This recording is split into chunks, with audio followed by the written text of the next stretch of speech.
अस्सलाम वालेकुम वरहमतुल्लाहि वबरकात औज़ु बिल्लाहि मिनश शैतानिर रजीम बिस्मिल्लाहिर रहमानिर रहीम। ప్రతి మానవుడు కూడా అల్లాహ్ సుబ్హానహు మాట్లాడతాడు అని, ఆ సందర్భం ఎప్పుడు వస్తుంది, ఎలా వస్తుంది అనే విషయాన్ని అంతిమ ప్రవక్త ముహమ్మద్ సల్లం గారు ఏం తెలియజేశారనే విషయాన్ని మనం ఇప్పుడు హదీస్లో తెలుసుకోబోతూ ఉన్నాము. ముందుగా నేను శాపగ్రస్తుడైన సైతాన్ బారి నుంచి సృష్టికర్త అయిన అల్లాహ్ యొక్క సాయాన్ని రక్షణ వేడుకుంటూ ఉన్నాను. అల్లాహ్ ప్రవక్త ముహమ్మద్ సల్లం గారి పైన శాంతి సౌఖ్యాలు కురిపించడం వల్ల ఆమీన్. హజరత్ అదీ బిన్ హాతిమ్ రజల్లా గారు తెలియజేసిన కథనం ప్రకారం దైవ ప్రవక్త ముహమ్మద్ సల్లం గారు ఏం చెప్పారంటే, మీలోని ప్రతి ఒక్కరితోనూ అతని ప్రభువు త్వరలోనే నేరుగా సంభాషిస్తాడు, మాట్లాడతాడు. ఆ సమయంలో అతని ప్రభువుకి మధ్య ఏ అనువాదకుడు ఉండడు, ఎటువంటి ట్రాన్స్లేటర్ కూడా అవసరం లేదు. ఆటోమేటిక్గా వారు ఏ భాష మాట్లాడాలో అనేది దేవుడు వారికి ఆ యొక్క మహిమ ద్వారా వారికి ఆ యొక్క అద్భుతాన్ని చేసేస్తాడనమాట. ఎటువంటి ట్రాన్స్లేటర్, ఎటువంటి భాషని అనువాదం చేసేవారు అవసరం లేదు. నేరుగా వారు దేవుడితోటి, దేవుడు వారితోటి ఖచ్చితంగా వారు మాట్లాడతారు. అటువంటి సందర్భం ఒకటి వస్తుంది అని అప్పుడు మానవుడు తన కుడివైపు చూసుకుంటాడు, తన కుడివైపు తన కర్మలు ఏమేమి ఉన్నాయని చూసుకుంటాడు. తర్వాత అంతకుముందు చేసిన కర్మలే అతనికి కనిపిస్తాయి. దాని తర్వాత ఎడమవైపు కూడా చూసుకుంటాడు, అప్పుడు కూడా అంతకుముందు అతను చేసుకున్న కర్మలు కనిపిస్తాయి. అంటే మనతోటి ఇద్దరు దైవదూతలు ఉంటారు. మనం మంచి చేసినప్పుడల్లా ఈ దైవదూత రాయటం, చెడు చేసినప్పుడల్లా ఈ దైవదూత రాయటం అనేది జరుగుతుంది గ్రంథాలలో. మరియు అది మన మెడలల్లో వేయటం, పట్టాలుగా పెట్టడం, ప్రళయదినం రోజు వాటిని తీయటం, వాటిని మన చేతుల్లో పెట్టడం, మన యొక్క కర్మల చిట్టాన్ని విప్పటం, మరియు వాటిని బట్టి తీర్పు ఇవ్వటం. స్వర్గమా నరకమా అనేది ప్రళయ దినం, తీర్పు దినం, జడ్జిమెంట్ డే అనేది ఉంది. స్వర్గం అనేది ఉంది, నరకం అనేది ఉంది. స్వర్గంలో అనేక రకాల స్టేజ్లు ఉన్నాయి, మరి నరకంలో కూడా అనేక రకాల స్టేజెస్ ఉన్నాయని, మరి మనం చేసిన కొన్ని కర్మలను బట్టి అవి లభిస్తాయని మరి ఈ విధంగా ఇక్కడ తెలియజేయడం జరుగుతూ ఉంది.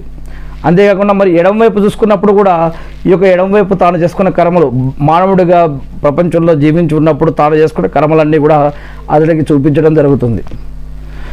ఆ తర్వాత అతను ముందు వైపు చూస్తాడు, కుడివైపు అయిపోయింది, ఎడమవైపు అయింది, మళ్ళీ ముందుకు చూస్తాడు అనమాట. అప్పుడు తన ముఖం ముందు నరకాగ్ని బగబగ మండుతూ కనిపిస్తూ ఉంటుంది అని.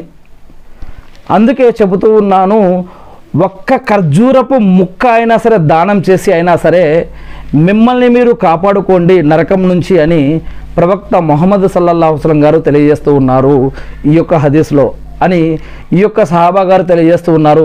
హజరత్ అదీ బిన్ హాతిమ్ రజల్లా గారు తెలియజేస్తూ ఉన్నారు. ఈ యొక్క హదీస్ బుఖారీ హదీస్ గ్రంథం నుంచి, ముస్లిం యొక్క హదీస్ గ్రంథం నుంచి, రెండు గ్రంథాల నుంచి యొక్క హదీస్ తీసుకోవడం జరిగింది. అంటే ఒక్క ఖర్జూరపు గింజలో ముక్క అయినా సరే దాన ధర్మాలు చేసి మీరు నరకం నుండి రక్షించబడండి, స్వర్గభాగ్యాన్ని పొందండి అని చెప్పడం జరుగుతుంది. అంటే అల్హమ్దులిల్లా ఈ యొక్క హదీస్లో అల్లాహ్ సృష్టికర్త అయినటువంటి దేవుడైనటువంటి యొక్క అల్లాహ్ ప్రవక్త గారి ద్వారా ఒక విషయాన్ని తెలియజేస్తున్నారు. ఏమిటి అంటే, నమాజులు, ఉపవాసాలు, అజ్జుమ్రాలు మరియు ఇవన్నీ ఎలాగైతే ఆరాధనలో మన జీవితంలో జీవించే జీవన హక్కులు కూడా ఆరాధనలో భాగాలే. భార్య భర్త హక్కులు, ఒక నాయకుడి హక్కులు, ఒక తల్లి తండ్రి, అన్న చెల్లి, అక్క తమ్ముడు, వీరి యొక్క సంబంధాలు, బాంధవ్యాలు, బంధుత్వాలు, వీటిల్లో ఉన్న హక్కులు ప్రతిదీ ఆ యొక్క హక్కును నిర్వర్తించే ప్రతి హక్కు కూడా ఆరాధనలో భాగమే. అంతేకాకుండా దాన ధర్మాలు, సదకా ఖైరాతులు, జకాతు ఇవన్నీ కూడా ఆరాధనలో భాగమే. ఉపవాసం ఎలాగైతే ఆరాధనలో భాగమో ఇవి కూడా ఆరాధనలో భాగమే. వీటికి కూడా చాలా విలువ ఉంది. అది చివరికి ఒక ఖర్జూరం కాదు, ఖర్జూరపు ముక్కలో సగభాగమైనా సరే మీరు ఇచ్చి, దానధర్మంగా ఇచ్చి మీరు మీ పాపాల నుంచి రక్షించబడి, నరకం నుంచి రక్షించబడే స్వర్గభాగ్యాన్ని పొందమని చెప్పడం జరిగింది. అందుకే మనం అనేక హదీసుల్లో ఇంతకుముందు చూసి ఉన్నాం. ఒక వ్యక్తి రోడ్డు మీద ఉన్నటువంటి చిన్న రాయి లేదా ముళ్ళుని జరిపినందుకు అతనికి స్వర్గభాగ్యం అని, ఒక పిల్లికి నీళ్లు తాగిపించినందుకు స్వర్గభాగ్యమని, ఒక కుక్కని నీళ్లు దొరకకుండా చేసి బంధించినందుకు వారికి నరకమని, మరి ఇబ్బంది పెట్టి ఈ విధంగా చేసినందుకు ఒక ప్రాణికి మరి నీళ్లు దొరకకుండా ఇబ్బంది పెట్టి టార్చర్ పెట్టి చంపినందుకు దానికి నరకమని, మరియు ఈ విధంగా ఒక ఒక జంతువులకి నీళ్లు తాగిపేయటం వల్ల కూడా ఎంత పుణ్యము, లేదా వాటిని హింసించడం కూడా ఎంత పాపమో ఇక్కడ చెప్పడం జరిగింది. అంతేకాకుండా మానవులకి మరి ఇంకొక విషయం చెప్పడం జరిగింది ఇస్లాంలో. అదేమిటంటే, మీరు ఒక్క ప్రాణిని కనుక మీరు అన్యాయంగా చంపితే ప్రపంచంలో ఉన్న అన్ని ప్రాణుల్ని, మనుషులనే కాదు ప్రాణులు అంటే చెట్లు, చేమలు, జంతువులు, పురుగులు, ఆ క్రిములు, కీటకాలు అన్నీ కూడా. అందుకే అక్కడ ప్రాణి అని చెప్పడం జరిగింది, మానవుడు అని చెప్పలేదు ఖురాన్లో. ఈ యొక్క వాక్యంలో ఏమని, మీరు ఎవరైనా ఒక ప్రాణిని కాపాడితే ప్రపంచంలో ఉన్న అన్ని ప్రాణులను కాపాడినంత పుణ్యం దొరుకుతుంది. మీరు అన్యాయంగా ఒక మనిషిని కనుక చంపేస్తే మీరు ఈ ప్రపంచంలో ఉన్న అన్ని ప్రాణులని చంపితే ఎంత పాపమో అంత పాపం మీరు కట్టుకుంటారని చెప్పడం జరిగింది. అందుకే కొంతమంది గవర్నమెంట్లు ఉరిశిక్ష అని వేస్తూ ఉంటారు. ఇదైతే శిక్ష ఏదైతే వారు చేసిన క్రైము, నేరాలు, ఘోరాలకి శిక్ష ఏదైతే వేస్తారో అది చట్ట ప్రకారం, న్యాయ ప్రకారం, ధర్మబద్ధంగా ఎవరైతే వేస్తారో అది వారు వేస్తారు. కానీ మనం చేతుల్లోకి తీసుకుని, ఆ యొక్క చట్టాన్ని మనం చేతుల్లోకి తీసుకొని ఇటువంటి కార్యాలు చేయొద్దు, ఏ ప్రాణిని కూడా అన్యాయంగా చంపవద్దు అని ఉంది. అంటే ఏదైనా తినేది, ఈ కోళ్ళు, మేకలు, ఈ తిని బండారాలు, ఇది వేరే విషయం చెప్పేది. కానీ ఇక్కడ అన్యాయంగా ఏ మానవులని మనం చంపవద్దు, వీలైతే మనం సహాయ సహకారాలు అందించడం కోసం చేయాలి అనేది ఈ యొక్క విషయం చెప్పడం జరుగుతుంది. ఇక రెండో విషయం ఏంటంటే, దాన ధర్మాలు చాలా చిన్న విషయం కాదు, పెద్ద విషయం. దాన ధర్మాలు చేయడం వల్ల నరకం నుంచి రక్షించబడవచ్చు, నరక శిక్షలు తగ్గించబడవచ్చు, నరకం నుంచే కాపాడబడవచ్చు, నరకం నుంచి బయటికి వచ్చేయచ్చు, స్వర్గానికి వెళ్ళవచ్చు. స్వర్గంలో అనేక స్టేజులు, అనేక అవకాశాలు పొందే అవకాశం ఉండొచ్చు. స్వర్గ సుఖాలలో ఇంకా స్వర్గ భాగ్యాలు పొందడం కోసం మనం జీవించి ఉన్నప్పుడే ఈ యొక్క ఖర్చు అనేది పెట్టుకోవడం మంచిది అని. అందుకే ప్రవక్త ముహమ్మద్ సల్లల్లాహు అలైహి వసల్లం గారు 3 విషయాలు చెప్పారని మనం ఇంతకుముందు హదీస్లో కూడా చెప్పుకున్నాం. ఏమని, మనం జీవించి ఉన్నప్పుడు మన యొక్క సంపాదనలో ఏదైతే ఉందో వదిలి వెళ్ళింది మనది కాదు, మనం తిన్నది మనది, మనం ఖర్చు పెట్టింది మనది, మనం దాన ధర్మాలు చేసిందే మనది అని చెప్పడం జరిగింది. అందుకే మనం దాన ధర్మాలు చేసింది మనది అనేది దీంట్లో ఏదైతే ఉందో, మనం ఖర్చు పెట్టింది ఉంది, మనం తిన్నది ఉంది, మనం దాన ధర్మాలు చేసింది, మరి మనం చనిపోయిన తర్వాత కూడా, లేదా మరి అనేక విషయాలలో అల్హమ్దులిల్లాహ్ సదకే జారియా అనే అనేక ఇంకా విషయాలు ఉన్నాయి. వీటిలో కూడా మనం చనిపోయిన తర్వాత కూడా కొన్ని పుణ్యాలు రావాలి అంటే బ్రతికి ఉండగా మనం చేసుకున్న దాన్ని బట్టి ఆధారపడి ఉంటుంది. మనం మరణించాక మన కుటుంబీకులు మరి వారు ఆస్తిపాస్తుల గురించి, మరి వాళ్ళు ఎటువంటి విషయాలలో ఉన్నారో, దాని తర్వాత మన తరపున వాళ్ళు ఉపవాసాలు ఉంటారా లేదా, జుమ్రాలు జరుగుతాయా లేదా, మన తరపున దాన ధర్మాలు జరుగుతాయా లేదా, ఇంకేమైనా చేస్తారా లేదా, తర్వాత విషయం చేయవచ్చు, చేయకపోవచ్చు. కానీ మనం జీవించి ఉన్నప్పుడు మనం చేయాల్సిన బాధ్యతలు ఏవైతే ఉన్నాయో అవి మనం చనిపోయినాకైతే ఏవై చేయలేము. అందుకే బ్రతికుండంగా చేసుకోవాలి. కాబట్టి మనం బ్రతికి ఉన్నప్పుడే, చివరికి అసలు ఏం చేయలేని వాళ్ళు కనీసం ఖర్జూరపు ముక్కలో సగభాగమైన సరే దాన ధర్మాలు చేసుకోండి, మరి నరకం నుంచి రక్షణ పొందండి అని చెప్పడం జరిగింది.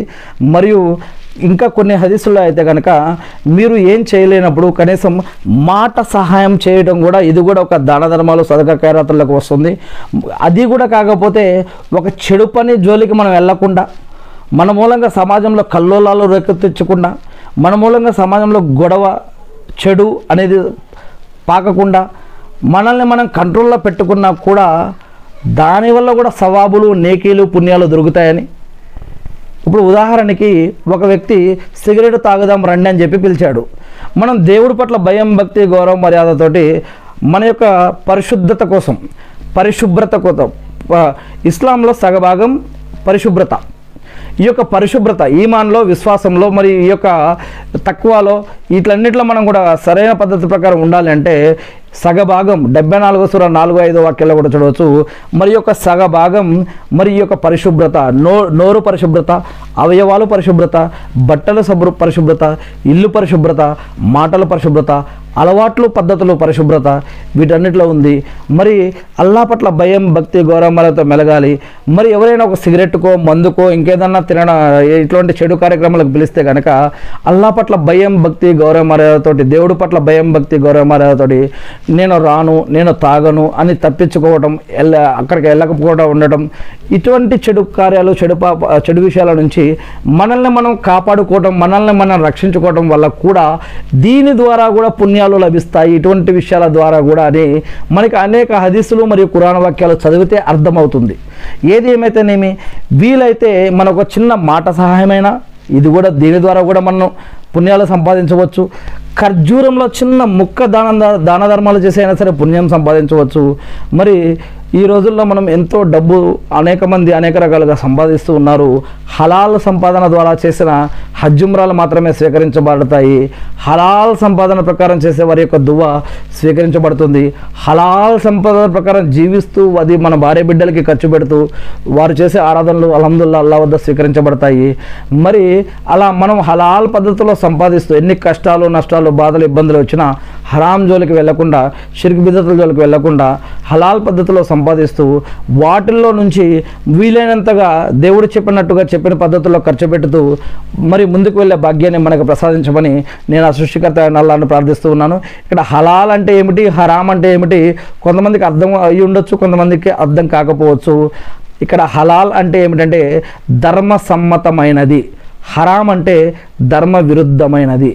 అంటే హలాల్ అంటే దేవుడు మన యొక్క ఆరోగ్యం కోసం లేదా ఈ యొక్క సమాజం కోసం మీరు ఎలా జీవిస్తే ఇది మంచిది అని చెప్పాడో ఆ పద్ధతుల ప్రకారం జీవిస్తే దాన్ని ధర్మ సమ్మతం అంటారు, హలాల్ అంటారు. హరాం అంటే ఏమిటంటే ధర్మ విరుద్ధమైనది అని. అంటే ఉదాహరణకి దేవుడు దేన్నైతే నిషేధించాడో, దేన్నైతే ఇది క్రైము, నేరం, ఘోరం, పాపము, చెడు, మంచిది కాదు, నిషిద్ధం అని ఏదైతే చెప్పాడో ఆ పద్ధతుల్లోకి వెళ్ళి సంపాదిస్తే గనక ఆ సంపాదన మొత్తం కూడా హరామే అన్నమాట. ఒక మాంసము విషయంలోనే ఇది హరాము ఇది హలాలు కాదు, మన యొక్క పని విషయంలో, జాబు విషయంలో, సంపాదన విషయంలో కూడా ఇది హలాలా ఇది హరామా అనే విషయాన్ని మనం ఇస్లాం పద్ధతిలో మాట్లాడుకుంటూ ఉంటాం, సంభాషిస్తూ ఉంటాం. ఈ యొక్క జాబు హలాలేనా, ఈ యొక్క జాబు హరామా హలాలా, ఇది సరైన పద్ధతేనా, మరి ఈ వేలో కనుక మనం సంపాదిస్తే మన యొక్క ఆరాధనలు స్వీకరించబడతాయా లేదా, మరి ఈ వేలో సంపాదిస్తే మన యొక్క ఉపవాసాలు, నమాజులు, సదకా ఖైరాతులు, జకాతులు, హజ్ ఉమ్రాలు, దాన ధర్మాలు, దువ్వాలు, ప్రార్థనలు మరి దేవుడు స్వీకరిస్తాడా స్వీకరించడా అనేది కూడా మనం డిస్కషన్ అనేది ప్రతి ఒక్కరూ వారి యొక్క ఇంట్లో కానీ సమాజంలో కానీ వారికి వారు డిస్కషన్ చేసుకుంటూ ఉంటారు కొంతమంది. ఎందుకంటే ధర్మసమ్మతమైనటువంటి హలాల్ పద్ధతిలో సంపాదించిన సంపాదన ప్రకారం జీవించే వారి యొక్క దువ్వాలు స్వీకరించబడతాయి. అధర్మంగా సంపాదిస్తూ తిని ఎంత ఖర్చు పెట్టినా కూడా అవి స్వీకరించబడవనే విషయం మనకి ఇంతకుముందు ఆల్రెడీ తెలుసు. అందులో ఏది ఏమైతేనేమి అందుకే ఒకరిని కష్టపెట్టి నష్టపెట్టి బాధ పెట్టి మోసం చేసి ఆ డబ్బులు తెచ్చేసి దాన ధర్మాలు చేస్తా అంటే కుదరదు. అందుకే మంచి పద్ధతిలో ఏదైతే పద్ధతి ఉందో ఆ పద్ధతిలోనే జీవిస్తూ అలా సంపాదించిన డబ్బు, వస్తువు, ఆస్తి, పాస్తి ఏదైనా సరే అవి ఖర్చు పెడితే అది స్వీకరించబడుతుంది. ఒకరిని అన్యాయం చేసి మోసం చేసి ఇబ్బందులకు గురి చేసి మరి అక్రమాలు చేసి అటువంటి సొమ్ము తెచ్చేసి రిష్వత్తులు తీసుకొని లేదా వడ్డీ తీసుకొని లేదా ఇంకెవరైనా మోసం చేసి లంచాలు తీసుకొని అవన్నీ తీసుకొచ్చి నేను మంచి పనులకు చేస్తా అంటే అది దేవుడి వద్ద స్వీకరించబడదు అని ఖురాన్ మరియు హదీసులు చెప్తూ ఉన్నాయి. దీనిని హరాం అంటారు. మంచి పద్ధతిలో పనిచేసి లేదా కష్టపడి లేదా జాబ్ చేసి లేదా ఇంకేదైనా మంచి పద్ధతిలో కష్టపడితే అది హలాల్ అంటారు. ఆ పద్ధతిలో కష్టపడి అటువంటి వారి యొక్క దాన ధర్మాలు, దువ్వాలు, ప్రేయర్లు స్వీకరించబడతాయని చెప్పడం జరుగుతుంది. ఏది ఏమైతేనేమి మీరు పోనీ ఎవరైతే సంపాదించలేనటువంటి పేదవారు ఉన్నారో వారు చివరికి ఖర్జూరపు ముక్కలో సగభాగమైన కొంచెం భాగమైన ఇచ్చి అంటే అంత చిన్న చిన్న దాన ధర్మాలు చేసి అయినా సరే మీరు నరకం నుంచి రక్షించబడే అవకాశాలు ఉన్నాయి అని ఇక్కడ చెప్పడం జరుగుతుంది. అందుకే కొంతమంది ఎలా అనుకుంటారంటే అయ్యో నేను ప్రార్థన చేయలేను, నా ప్రార్థన స్వీకరించబడుతుందో లేదో, నేను ఎలాంటి వాడినో, నేను పాపాత్మునని కొంతమంది వారికి వారు అంటే చెప్పుకున్న వారిని అనుకున్న వారిని నాతో మాట్లాడిన వారిని కూడా నేను చూశాను. అందుకే పలానా బాబాల దగ్గరికి వెళ్ళినా పలానా సమాధుల దగ్గరికి వెళ్ళినా వాళ్ళు మా కోసం ప్రార్థన చేస్తారు, అప్పుడు మాకు మరి జన్నతుగా టికెట్ దొరుకుతుందని చెప్పి కొంతమంది అనేక రకాల ఊహలు, అపోహలు, అనుమానాలతోటి డౌట్గా కొంతమంది ఉంటారు. కానీ అటువంటి సిస్టమ్ ఎక్కడా కూడా ఇస్లాంలో చెప్పలేదు.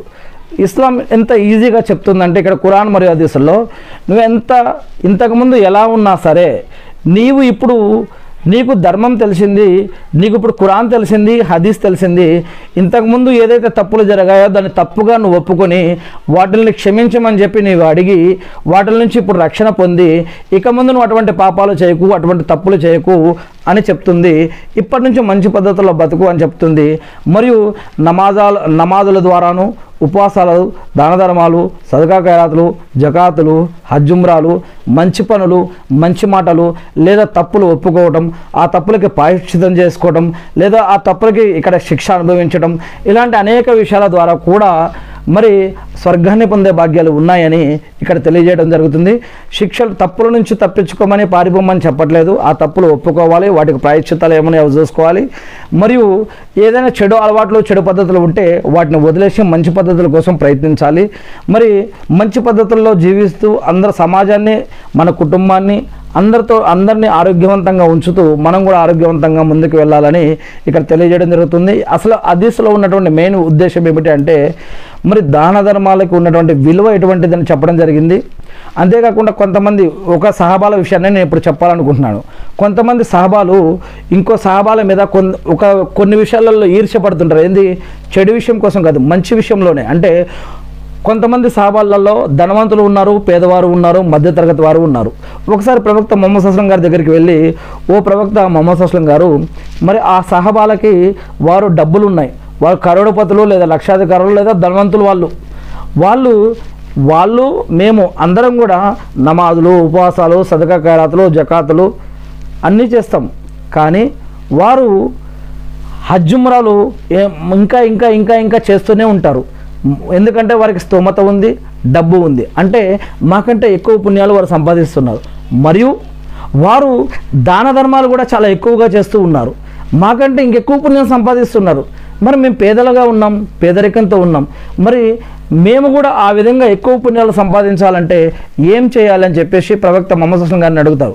అప్పుడు ప్రవక్త మొహమ్మద్ సల్లం గారు ఏం చెప్తారంటే, మీకు కూడా అటువంటి పుణ్యం దక్కాలి అని అంటే మీరు నమాజు తర్వాత ఎంపటినే వెళ్ళిపోకుండా అక్కడనే కూర్చొని మీరు కొంచెంసేపు అల్హమ్దుల్లా సుబ్హానల్లా అల్లాహు అక్బర్, అల్హమ్దుల్లా సుబ్హానల్లా అల్లాహు అక్బర్, అల్హమ్దుల్లా సుబ్హానల్లా అల్లాహు అక్బర్, అల్హమ్దుల్లా సుబ్హానల్లా అల్లాహు అక్బర్, ఏదైతే తెందిస్బారాన్ అని చెప్పి 23 సార్లు అని చెప్పేసి ఏదైతే హదీస్ ఉందో, దీనిని మనం తాడుతో చదవమని ఎక్కడ చెప్పలేదు, ఉంగరం పెట్టుకొని చదవమని చెప్పలేదు.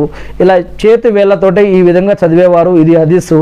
చింతగింజలు కానీ లేదా తాడుతోటి కానీ లేదా చైన్ తోటి కానీ మాలతోటి కానీ ఉంగరంతో కానీ బటన్తో కానీ చదవమని చెప్పలేదు. ఇలా ఈ విధంగా ఏళ్లతోటి ఈ విధంగా సుబ్హానల్లా, అల్హమ్దుల్లా, లేదా సుబ్హానల్లా, సుబ్హానల్లా, సుబ్హానల్లా, సుబ్హానల్లా, సుబ్హానల్లా, ఈ విధంగా అల్హమ్దుల్లా, అల్హమ్దుల్లా, అల్హమ్దుల్లా, అల్హమ్దుల్లా, అల్లాహు అక్బర్, అల్లాహు అక్బర్, ఏదైతే 23 సార్లు ఏదైతే ఉందో దీనిని మీరు ఈ విధంగా నమాజు తర్వాత మీరు దీనిని కనుక ఇలా చదివితే కనుక మీరు ఆ యొక్క సహాబాలు ఏదైతే మీరు అనుకుంటున్నారో వారు సంపాదించేటటువంటి పుణ్యాలతో పాటు మీకు కూడా అటువంటి పుణ్యాలు లభిస్తాయి. అంటే ఇక్కడ డబ్బు ఖర్చు పెట్టకుండానే, అల్హమ్దులిల్లాహ్ సమయం ఖర్చు పెట్టకుండానే ఈ విధంగా ఈజీగా పుణ్యాలు వచ్చే అనేక వేలు ఉన్నాయి. అప్పుడు ఇంకోసారి ప్రవక్త మొహమ్మద్ సల్లం గారి దగ్గరికి మళ్ళీ ఈ సహాబాలు వస్తారు. ఏమని? మీరు మాకు చెప్పిన ఈ యొక్క హదీస్ని వారు కూడా తెలుసుకొని వారు కూడా దీనిని వాళ్ళు కూడా చదువుతున్నారు మరి అని అంటే, అప్పుడు మొహమ్మద్ సల్లం గారు ఏమన్నారంటే, దేవుడు మీకు దక్కాల్సింది మీకు దక్కేటట్టు చేస్తాడు, వారికి దక్కాల్సింది వారికి దక్కేటట్టు చేస్తాడు, ఎవరి ప్రయత్నం వాళ్ళు చేస్తూ పోండి అని చెప్పడం జరిగింది. అల్హమ్దులిల్లాహ్. అంతేకాకుండా ఇంకా కొన్ని విషయాలు ఉన్నాయి. వాటిల్లో మనం మన యొక్క తల్లిదండ్రులు ఉన్నారు కదా, తల్లికి సేవ చేయటం, తండ్రికి సేవ చేయటం, మన యొక్క తల్లి ఇంకా ప్రేమతోటి చూస్తే కూడా అల్హమ్దులిల్లాహ్ ఉమ్రా లేదా హజ్ అల్లాహ్ తెలిస్తే వారికి చేసినంత పుణ్యం వారికి లభిస్తుంది అని. తల్లిదండ్రుల ద్వారా దువా చేపించుకోండి, వారి యొక్క దువా తల్లిదండ్రులు పిల్లల తరపున దువా చేస్తే వారి యొక్క దువా స్వీకరించబడుతుంది అని. మరియు ఒక సోదరుడు ఇంకొక సోదరుడి కోసం, ఒక సోదరి ఇంకొక సోదరి కోసం, లేదా సోదరుడు సోదరి ఒకరికొకరి కోసం వారు అనారోగ్యంలో, కష్టంలో, నష్టంలో, బాధల్లో, ఇబ్బందుల్లో ఉన్నప్పుడు ఒకరికి ఒకరు కలిసిన, మంచి కోసం కలిసిన, రిలేషన్షిప్ కోసం కలిసిన, బంధుత్వం కోసం కలిసిన, స్నేహం కోసం కలిసిన, వారిని ఆపదల్లో ఆదుకోవడం కోసం కలిసిన, వారు అనారోగ్యంలో ఉన్నప్పుడు పరామర్శించడానికి కలిసినా కూడా అటువంటి సమయంలో వారి తరపున దైవదూతల్ని పెట్టి వారి కోసం స్పెషల్గా దీవెనలు, ప్రార్థనలు చేపిస్తాడు అని. మరియు వారి పాపాలు క్షమించబడి వారికి స్వర్గభాగ్యాలు ఇస్తాడు, నరకం నుంచి రక్షిస్తాడు, స్వర్గభాగ్యాలు దొరుకుతాయని. ఇటువంటి రిలేషన్షిప్ కోసం ప్రయత్నించే వారి యొక్క ప్రార్థనలు ఎక్కువగా స్వీకరించబడతాయని, మరి వారికి ఇంకా అనేక రకాల పుణ్యాలు దక్కుతాయని, ఇలా అనేక పద్ధతులు అల్హమ్దులిల్లాహ్ ఖురాన్ మరియు హదీసుల్లో ఇలా నరకం నుంచి రక్షించబడి స్వర్గానికి వెళ్ళేటటువంటి అనేక భాగ్యాలు, ప్రార్థనా శక్తి అల్హమ్దులిల్లాహ్ చెప్పబడ్డాయి.